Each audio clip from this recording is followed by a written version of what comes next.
อยากจะหูจักอยากใกล้ชิดคนดีแต่เฮาคนนี้เป็นคนที่ขี้อาย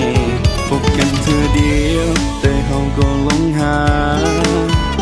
หลงหักหลงมาเจ้าคนนี้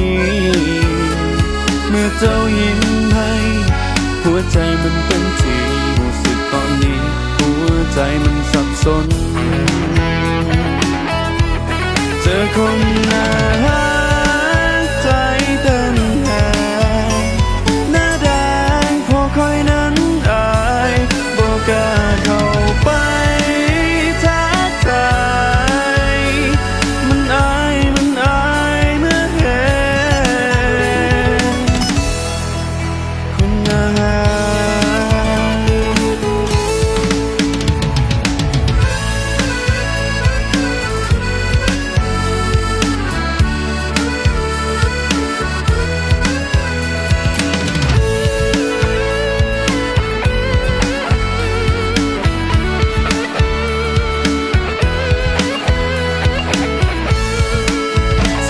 จังใด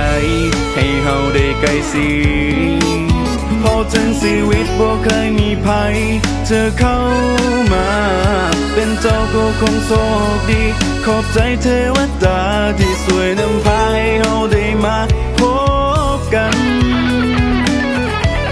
เจอคนน่ารักใจเต้นแรงหน้าแดงพอคอยนั้นอายบ่กล้าเข้าไป